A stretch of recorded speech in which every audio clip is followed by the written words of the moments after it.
fields and facilities, and it funds team travel, all of which are really important to the experiences.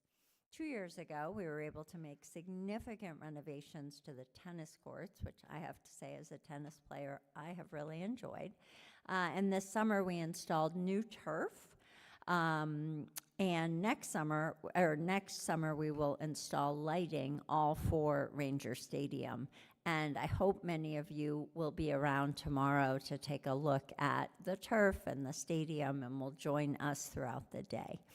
So we're now beginning a campaign to make further improvements to Ranger Stadium, which we hope you will think about supporting. This weekend is also my first Ranger weekend, and hopefully it's not going to rain all day tomorrow. I hope that we'll be able to enjoy it, but I'm really looking forward to watching many of our alumni athletes come back and compete against each other, and also to watch many of our current student athletes in their competition. I invite you all to stop by the picnic, which I think, I'm going to look at my colleagues, is taking place inside in the Simon Forum. It was supposed to be on the Ranger Field, or near Ranger Stadium, but it will be inside in Simon Forum. So I hope that you'll all stop by between 11 and 2.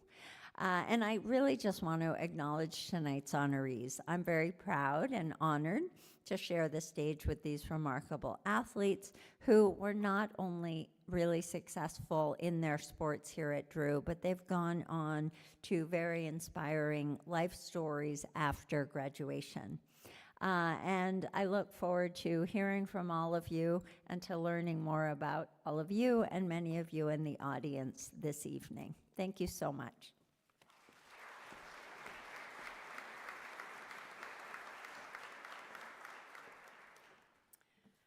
So let us begin.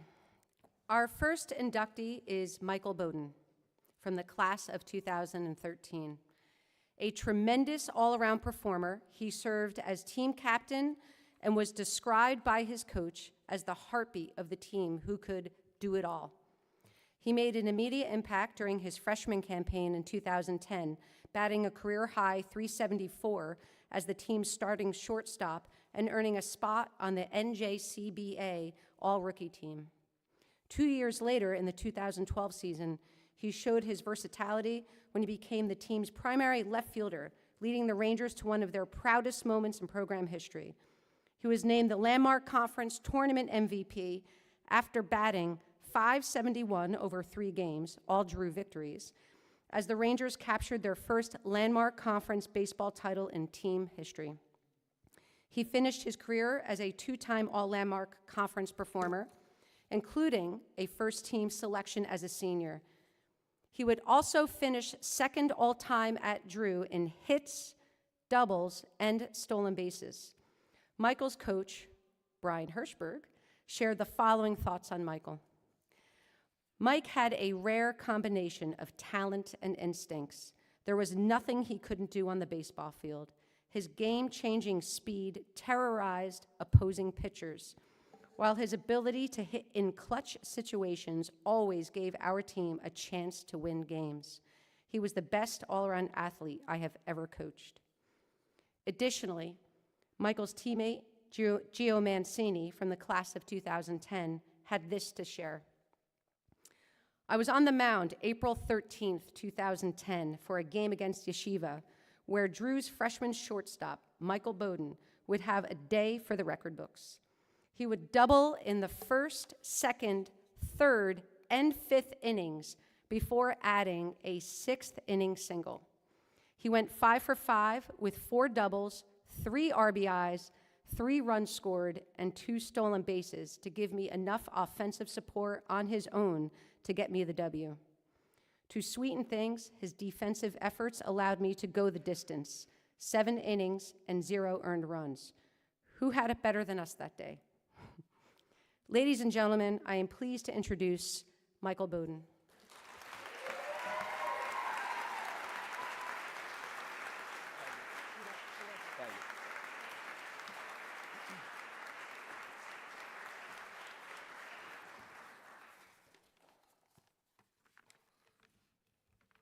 Thank you for that introduction, Krista.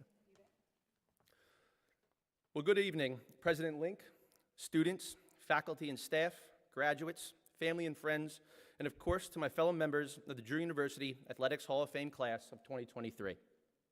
It is truly my honor to be sharing a stage with each of you and to have the opportunity to speak tonight about my time spent here in Madison, New Jersey as a Drew University Ranger.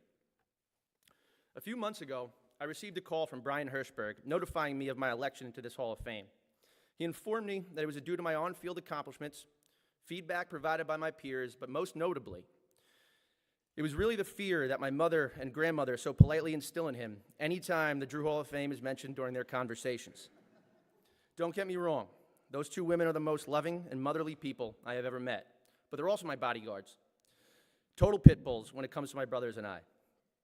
After my call with Hirsch, I felt flattered, ecstatic, lucky, and was immediately filled with pride knowing how much this school and this program mean to me.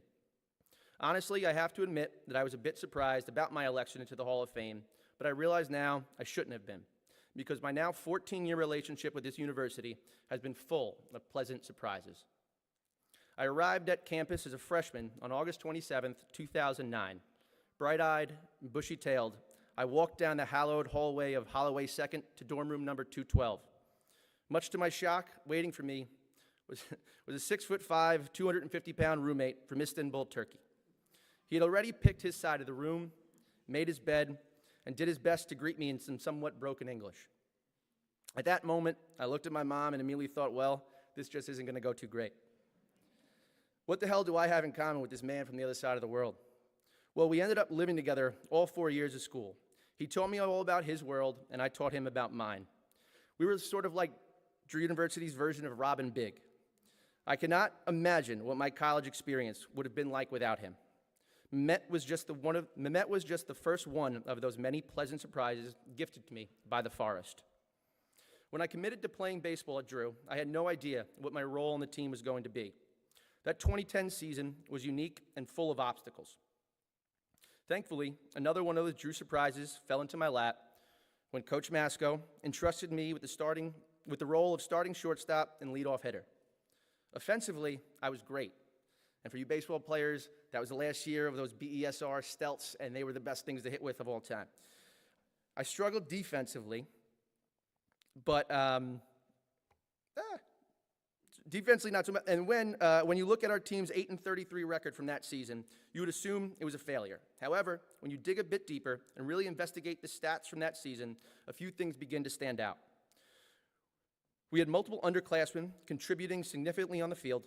19 of our 33 losses were by 2 runs or less, and we were the best beach volleyball playing group of baseball players in the state of Florida during that spring trip. Thank you to Coach Gio for leading that squad. Unfortunately, the sophomore season was met with some personal struggles and some growing pains. While the coaching staff did manage to recruit another large group of talented players, we still hadn't been able to turn the corner and translate this new young talent into victories. Coach Masco was the head coach of the Drew University baseball team for 27 seasons and amassed 387 victories. Although 2011 was his final season in the dugout, his name will always be synonymous with this program. Most stories the alumni discuss revolve around him. He undoubtedly fostered an environment that allowed players to be themselves while always providing us with proper guidance, his utmost support, and his truly one-of-a-kind humor. I must admit, I was worried and I was sad to see Coach Masco hang up what I can only imagine to be a size 19 cleats. But I had established myself as a starter and a top-of-the-order guy during my first 2 years on campus. Would a new coach see the same thing in me as he did? Luckily, another one of those pleasant Drew surprises showed up in the form of a tall, goofy-looking, eternal optimist in our new head coach, Brian Hirschberg. Hirschberg inherited a colorful group of guys. His conservative style of coaching, many rules, and obsession with the safety squeeze took some time to get used to. We weren't totally sold on this nerd from the Patriot League until we began to win. He made us feel more confident on the field, required us to focus more on building a strong team dynamic, and made some integral lineup decisions that ultimately led to our unforeseen success. Mom, I'm about to curse in this next sentence. To quote the two Catholic University baseball players my uncle overheard talking after our second win in the 2012 Landmark Conference playoffs, "I simply cannot believe Drew is in the championship. That Hirschberg is a fucking miracle worker."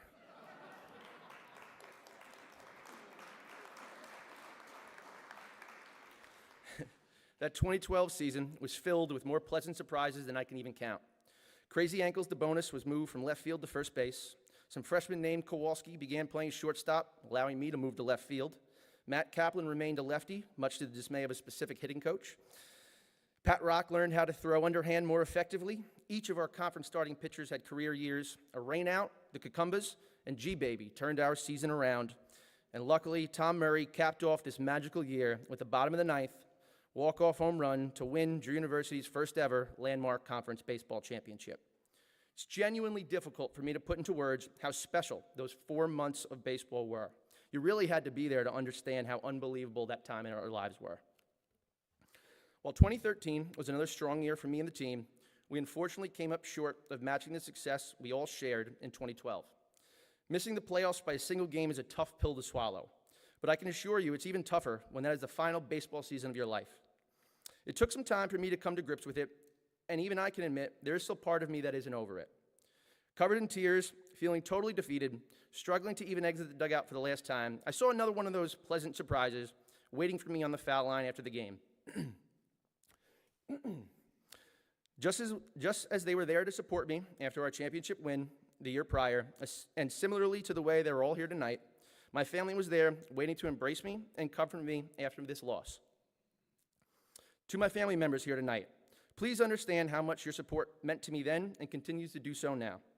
Although I'm not sure you had much of a choice, RJ, thank you for being Nanny's personal chauffeur and getting her to so many games. You're my uncle, godfather, and one of my most important role models. Stephen and David, I don't know what I'd do without you guys. You are my two favorite people on the planet, and it will always be that way.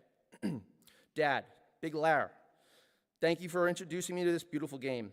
Thank you for teaching me how to play, for driving me everywhere all the time, but most of all, for always being the perfect example of the man I want to become. Mom, thank you for always being the loudest cheerleader at any field. Of all the pleasant surprises I've mentioned tonight, that Stockton game may just be my favorite. A final thank you to the teammate that I attribute so much of my success to.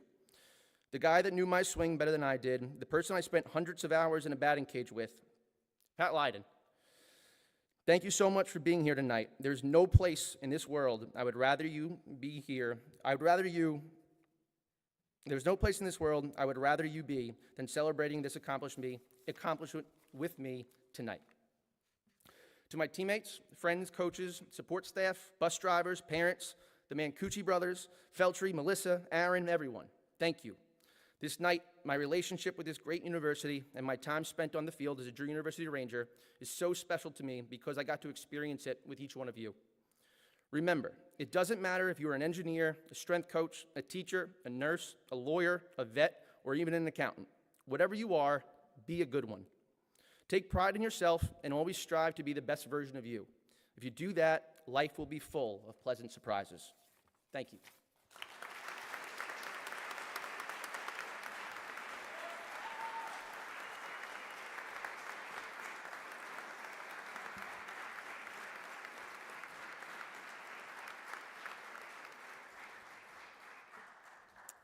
Thank you, Michael.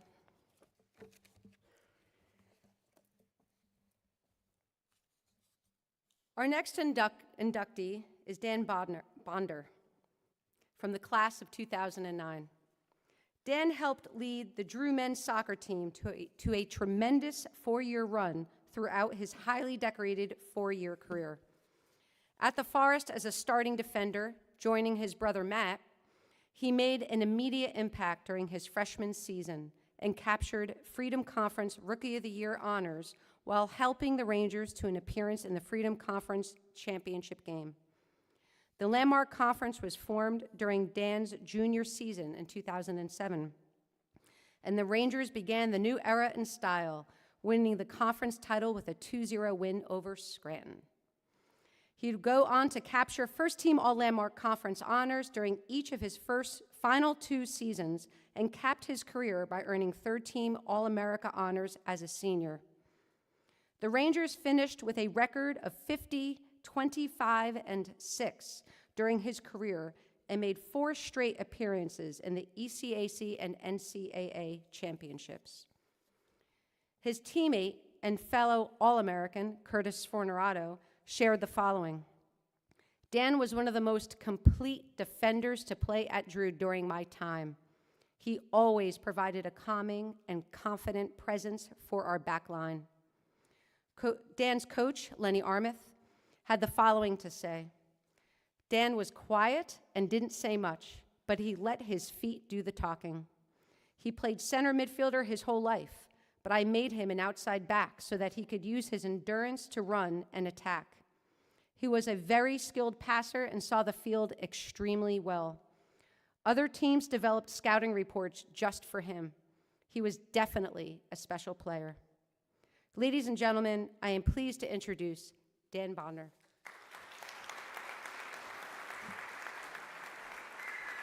Thanks, Dan. Congratulations. Thank you very much. Well, thank you everyone for being here. I'll say right off the bat that I didn't know I had to prepare remarks. For which I blame Curtis.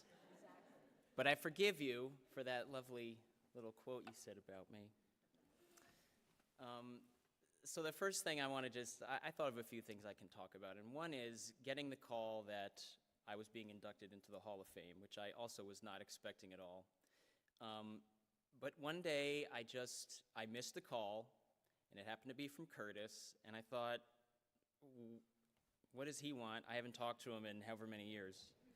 And when I listened to the voicemail, all it was, hey, it's Curtis from Drew Soccer, just give me a call back, and that was it.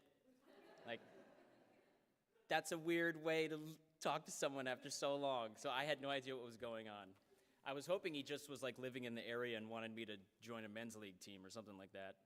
But no, he told me that I was receiving this wonderful honor, and I was very honored and very surprised and very happy about it, and immediately celebrated with my immediate family. I told my wife, who's in the audience, and at the time I talked to him, my son was in the car. Of course, he's 3. He doesn't know what I'm talking about, but, you know, he was happy too. And one of the other stories related to soccer that I wanted to relay was my very final game as a senior. It was the first round of the NCAA tournament. Unfortunately, we didn't go further, but it was my first game in that tournament. I know our team has been there before, but I had not, so this was a really big deal, and I was very nervous. But there were a couple of moments from that game where they were a really great cap to my career here on the soccer team. And one was in the beginning of the game, my heart pounding almost as much as it is right now, just having a real massive slide tackle on this guy. It was super clean. It like shook all the nerves off, and I just knew like, I got this, we're good, I can do this. And then the other moment, which is super sappy to the point that I'm starting to wonder if I should even say it, is it's something you'd see in a really bad movie. I was captain. I had my captain's armband on, and there was one moment later in the game where we were already losing, but that's okay. I was going on a tear up the center of the field. Guys are grabbing at me, all this stuff. Couldn't take me down. At one point, someone tore my armband off, but I just kept going. And I'm going to revise history and say that I scored, which I didn't.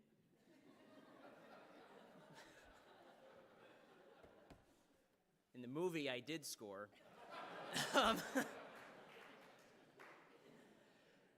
But metaphorically, it was like, no one can take me down. Like, it was just this beautiful internal moment, and that's how I always remember my entire time on Drew Soccer. That is like encapsulated in this one moment through all the ups and downs. Always managed to come back, and I left with no regrets. And that also applies to my time at Drew, just, as a student.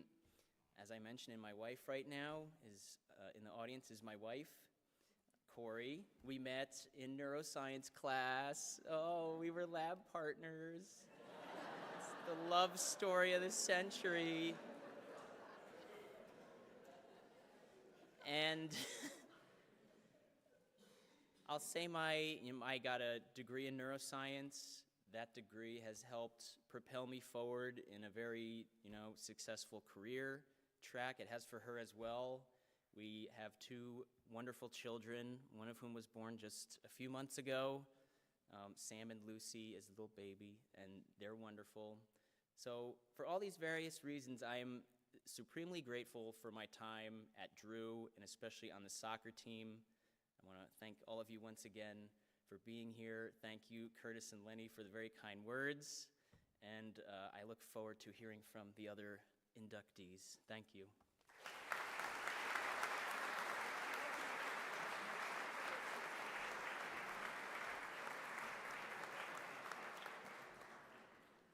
Thank you, Dan. That was awesome. At this time, I would like to introduce Associate Director of Athletics, nerd from the Patriot League, Brian Hirschberg, who will present the Golden D Award.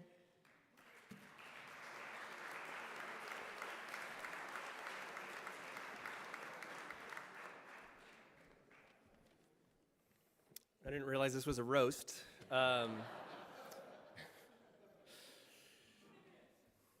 Both Cris and Doug Lonnstrom have impressive resumes, careers of distinction, a track record of giving back to serve their communities, and they are leaders by example, which, according to Doug, all started for him at Drew in the fall of 1954. A two-way star on the baseball diamond and team captain his junior and senior seasons, Doug was forging the foundation that would, in his words, set him on his path to a wonderful profession and full life. Cris, a special education elementary school teacher of 40 years, has been an incredible life partner, sharing passions and devotion to service, giving, teaching, and positively influencing those around them. And so perhaps it's no surprise that when it came time to support and transform the path for future generations of Drew student athletes, they naturally raised their hands. It has truly been a pleasure getting to know you both. Your kindness, humility, and desire to lift those up around you makes it an easy decision to grant you this award tonight. Drew is fortunate and grateful to call you both our own. And for that, Cris and Doug, on behalf of the Hall of Fame Committee, we thank you both and honor you as the recipients of the prestigious Golden D Award.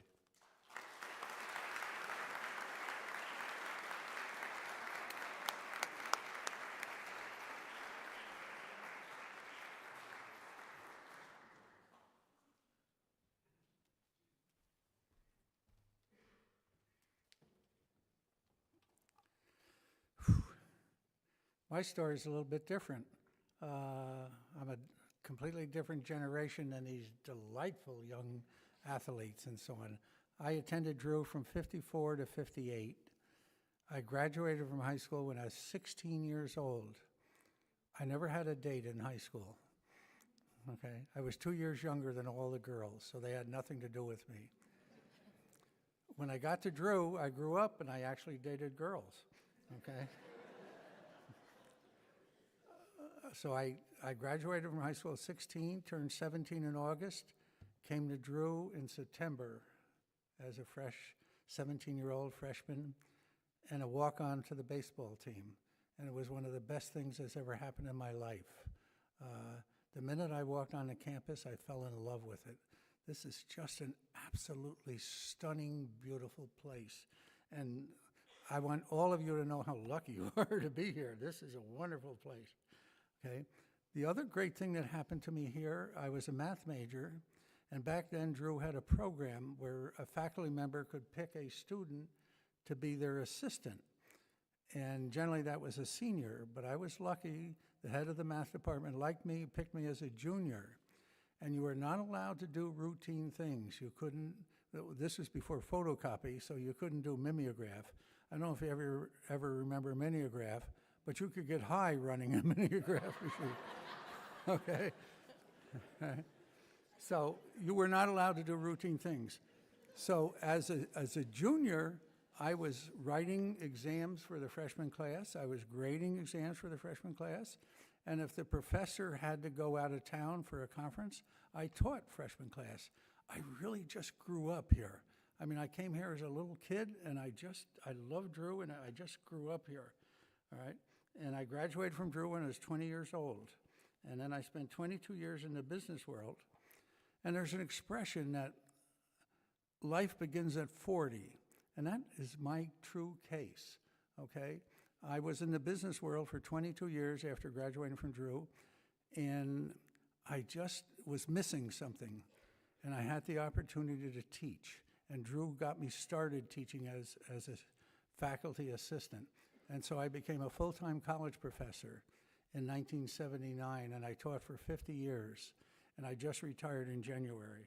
And it was just the most delightful 50 years of my life.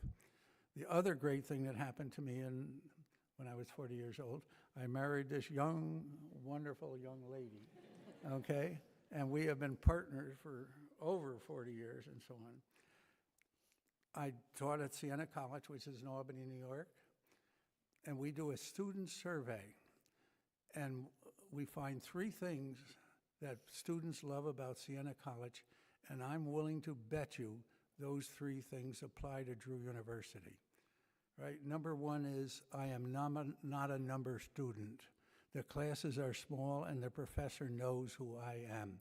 I taught at SUNY Albany an economics class with 1,000 students. Think of that, okay? That's brutal, all right? At Drew and Siena, the faculty knows who you are. Second, the friendliness of the people, not just the faculty, but the staff and the other students. Everybody is friendly. And third is the beauty of the campus. So we do a student survey, and those are the top 3 things, and I'll bet you those apply here as well. All right, this is just absolutely stunning campus. Both great places. I was so lucky to be at both places. I'm honored. When I walked on this campus in 1954, if you told me I would be honored here tonight, I would have been stunned, all right? And I am so honored, and my wife and I are honored, and we thank you all, and you're lucky to be at Drew University because it is one wonderful place. Thank you very much.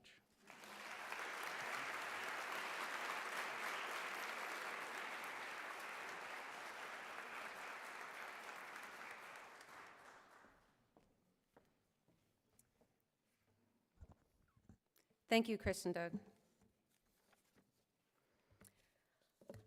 Our next inductee is George Discher from the class of 1987. The mid-1980s marked a golden era for the Drew University men's cross-country program, and George led the Rangers from the front of the pack. The team's #1 runner throughout his career, he paced the Rangers to a tremendous 22-5 dual meet record over his first 2 seasons, including the best record in team history at 11-2 in 1984. George broke the tape 10 times during the 1983 and 1984 seasons, while leading Drew to consecutive IAC titles. He won the IAC with a meet record time of 25 minutes, 59 seconds, and his best time of 24:49 and 25:07, both run on Drew's 5-mile course, have remained the fastest in school history. George's classmate and teammate, Forrest Shue, shared the following. George and I, along with Gavin McGuire and Ed Lynch, came out for cross-country our freshman year in 1983, probably with similar low expectations for the team. Drew wasn't known for any running prowess, but with Ken Vaughn and Leonard Mitchell ahead of us as sophomores, along with the arrival of a 2:18 marathon assistant coach from the Theo School, the next 2 seasons were exceptional. George was almost always the first to cross the finish line during meets, and it was no surprise that he never shied away from or complained about any of the Division I style workouts that Coach John Stuckey put us through. We did 20 80-second quarters in a row at the Madison track one day, with maybe a 30-second break between each one, and followed it up with 10 to 15 Geralda Farm hill sprints the next day. And always, George was at the front of the pack. Not just leading, but pulling the top 5 or 6 of us along with him. And that was what made all the difference to those 2 historic teams in '83 and '84. It never seemed to matter to him how fast he was finishing, just how well the rest of us were doing in the race. George's coach, John Stuckey, shared similar sentiments. In 1983 and '84, George was a member of the 2 best cross-country seasons in Drew's history. George was part of that success in 2 ways. One, he was the best runner on the team. Second, he never seemed to see himself in that light. He knew that our success was dependent on every member of the team running their best in every race. And through his leadership, bond to the team, and example, he ran in spirit alongside each teammate in every race. He ran for the team, not just himself. I remember George as a great runner, a great leader, a great team member, and just a great person. Ladies and gentlemen, I am pleased to introduce George Discher.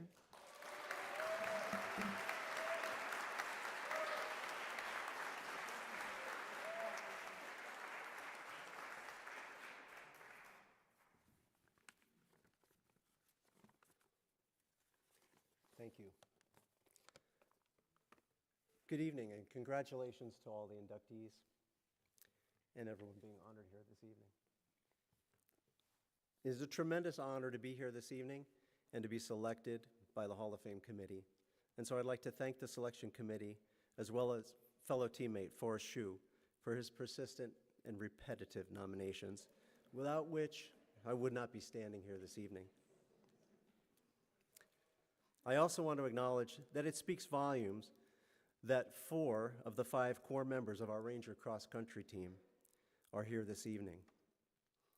Ken Vaughn could not make it, but Forrest Shue, Len Mitchell, and Gavin McGuire are here. And Gavin came all the way from Atlanta. Thank you, gentlemen.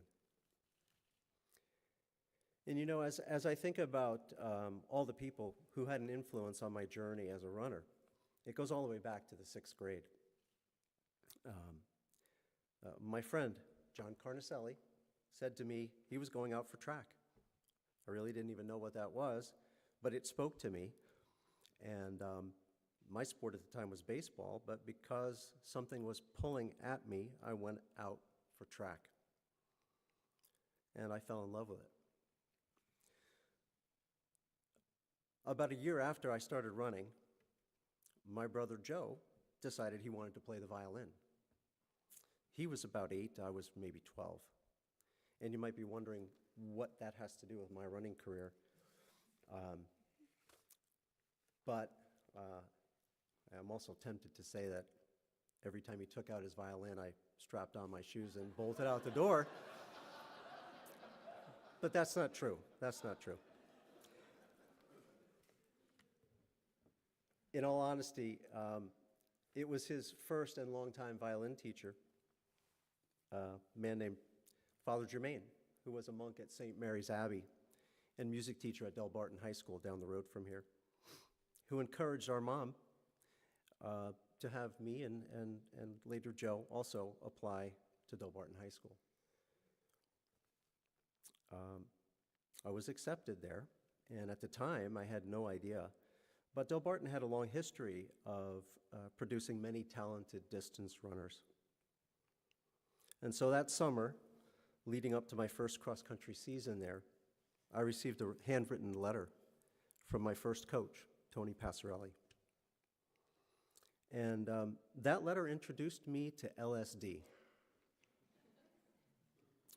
long, slow distance. And with a lot of hill running to prepare me for my first cross-country season. And this leads me to speak a little bit about my mom, who we lost just this past January, and who that summer and many times thereafter would get in her 1972 avocado green Ford Maverick and drive at 5 to 10 miles an hour with her hazard lights blinking about 20 yards behind me as I ran up and down the narrow and winding mountain roads for an hour at a time.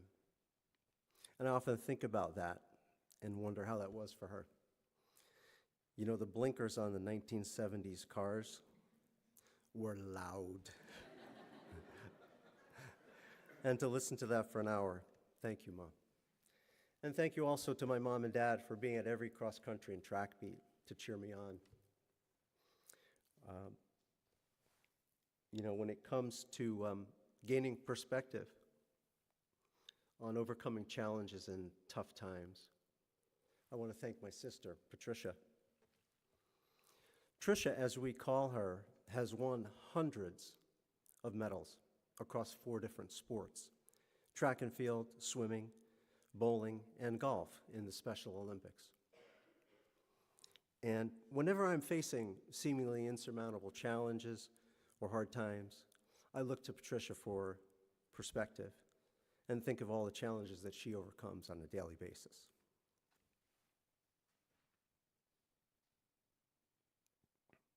I'd like to take a moment now to acknowledge all the coaches who impacted my running.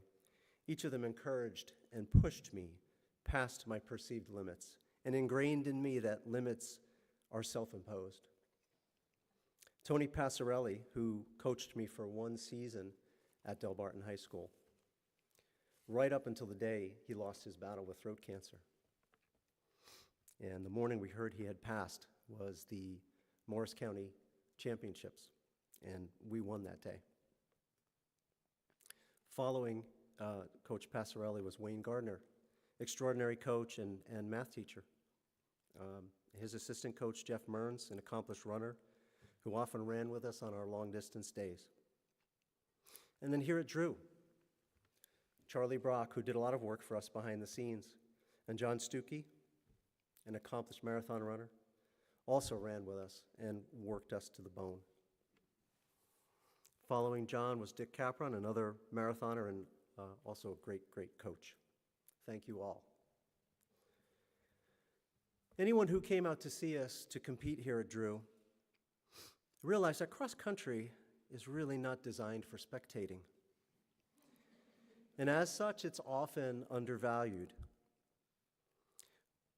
But what cross country excels at is developing in its athletes physical endurance and physical toughness, along with mental endurance and mental toughness.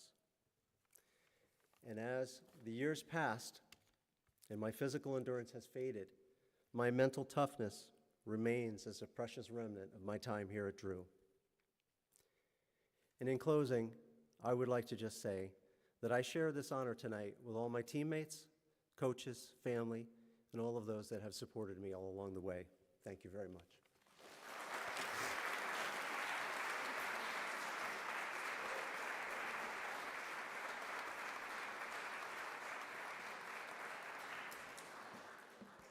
Thank you, George.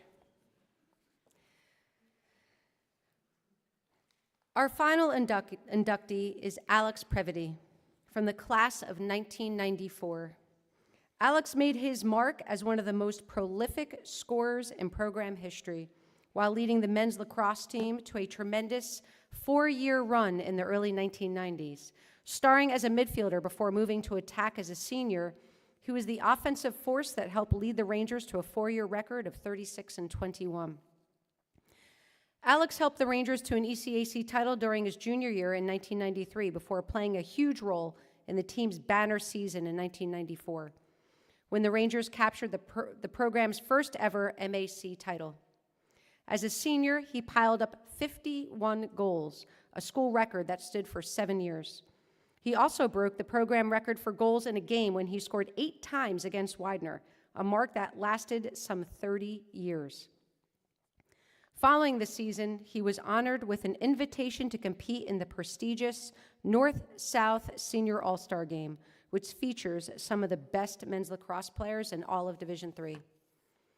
Alex's teammate and classmate, Mike Clark, shared the following. Alex Previdi, AKA the Fab One, we need to hear about that one, once said, "I learn who I am every time I step on the field." He spent years shooting tennis balls in his backyard because his parents wouldn't let him break any more windows with real lacrosse balls. He made it through the cauldron that is the National High School Powerhouse program, Boys Latin. He visualized his success the day prior to each Drew game by going onto Ranger Field by himself at night. "You have to know you're better," was his mantra. And more often than not, he proved to the lacrosse world and to himself that he was.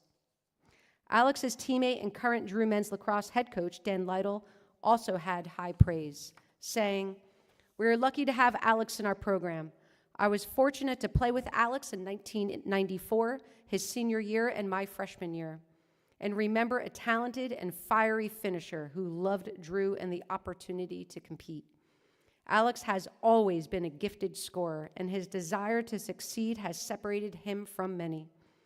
As a young player looking up to an upperclassman, I was taken by Alex's passion for his teammates and our school. Alex is back at Drew, assisting the lacrosse team as a coach, and working alongside him has affirmed my feelings from 30 years ago. He remains committed to Drew and the lacrosse program, and his competitive spirit and commitment to his team cannot be dampened. He is a dedicated coach, mentor, friend, and father, and I'm thrilled to see him inducted into our Hall of Fame. Ladies and gentlemen, I am pleased to introduce Alex Previdi.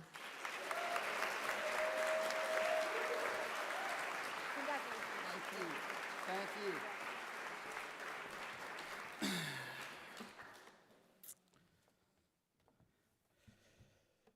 Good evening. Thanks to the Hall of Fame Committee, I'm truly honored to be part of this esteemed group, and congratulations to the other inductees.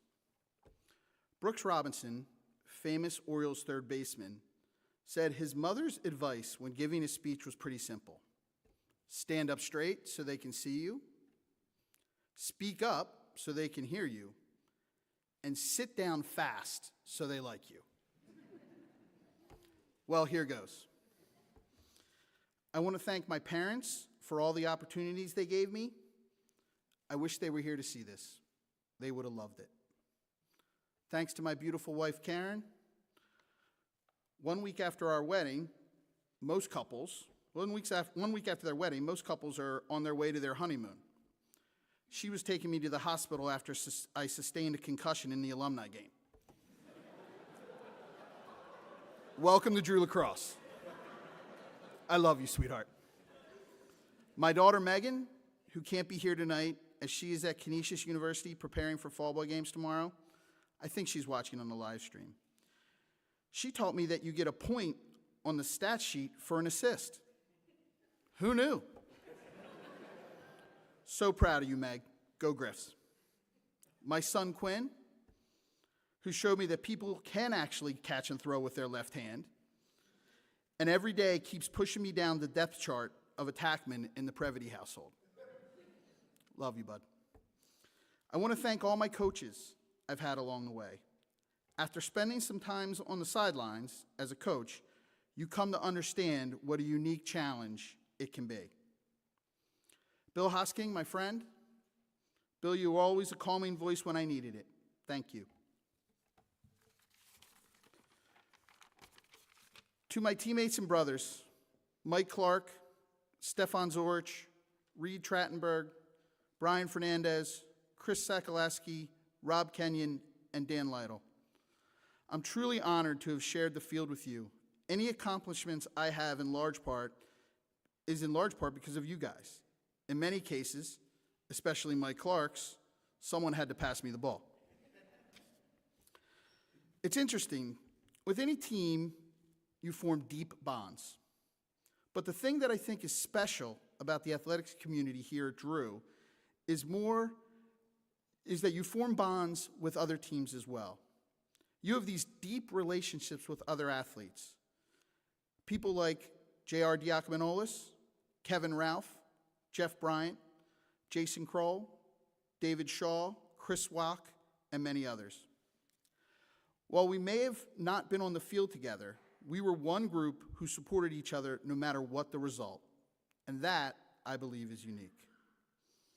I would like to thank Dan Lytle for allowing me to become part of a coaching staff last year. It's truly been an honor and an amazing experience to help rebuild this program.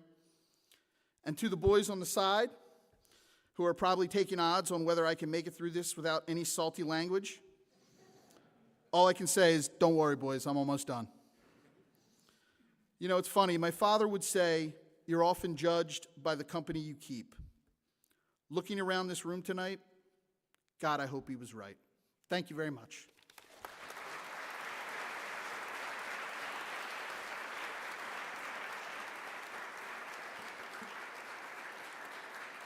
Thank you, Alex. I would like to welcome Hall of Fame committee member Ken Cole to the stage for a special presentation.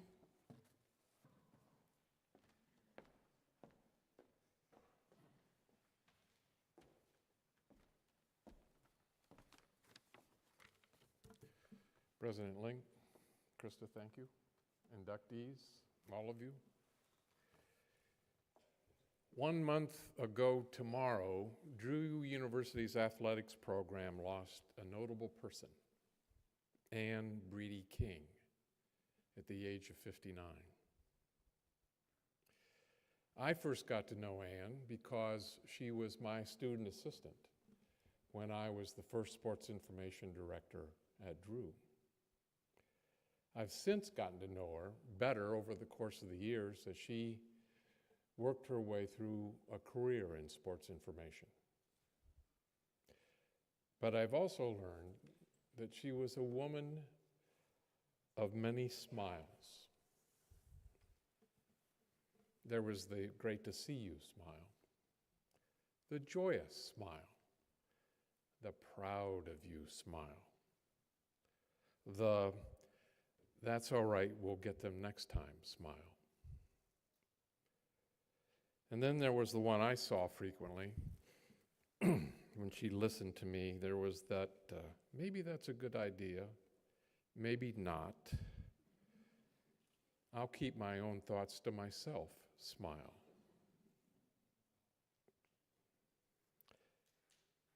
But so often it was the how can I help smile. She just chipped in at every turn. How do we know this besides my personal experience?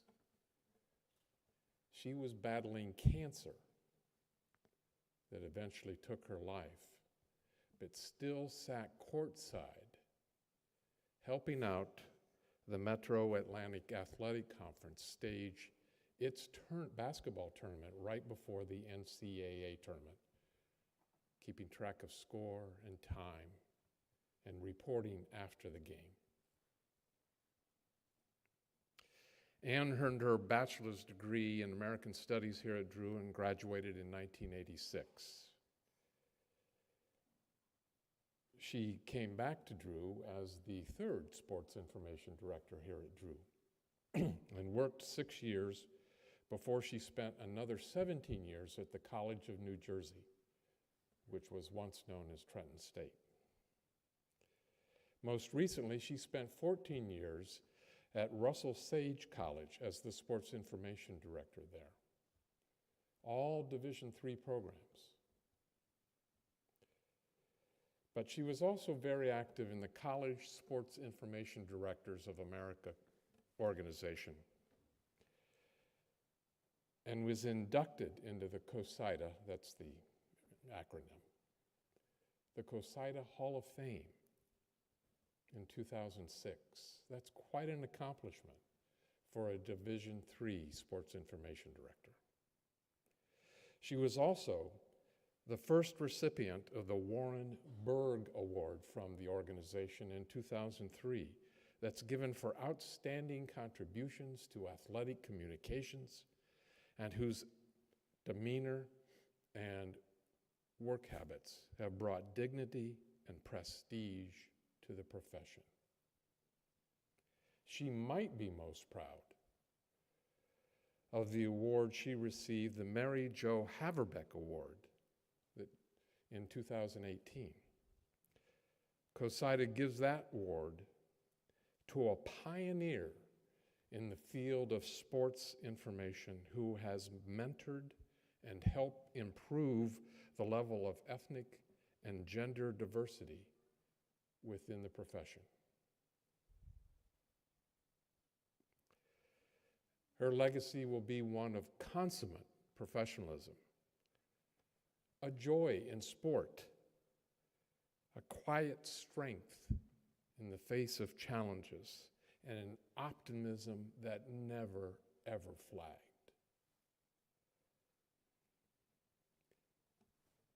I want Ann's family to know, if they're watching tonight, her husband Tracy and her son Robert, who starts college this fall,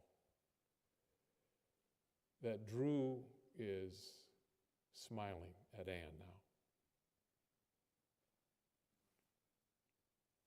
We return her smile for all that she's done for us.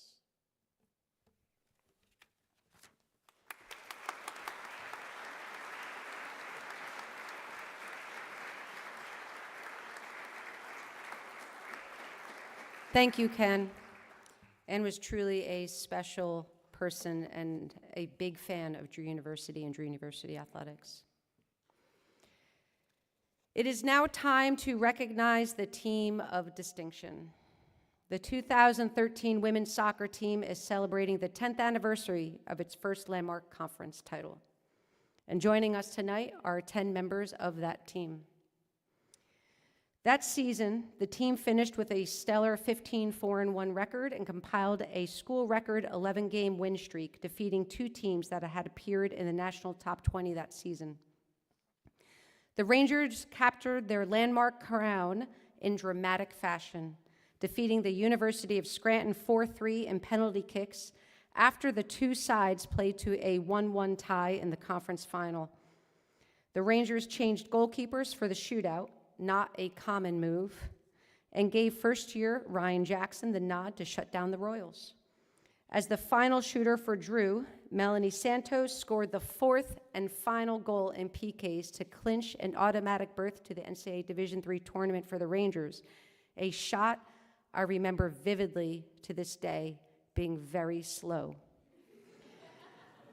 The tournament MVP was Drew's goalkeeper, Agata Dara, making several key saves during the 110 minutes of regulation play. Emma Campbell and Liz Lodisi led the squad with 15 goals each that season, and both were honored with first-team All-Landmark honors and a spot on the All-Region team. At this time, I ask that members of the 2013 Drew University women's soccer team please stand, face the crowd, and be recognized.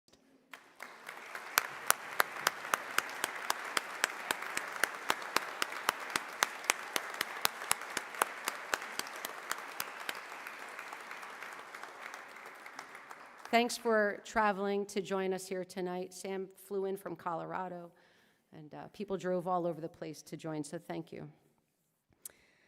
Please join me in a final round of applause to honor this year's Hall of Fame inductees and award recipients.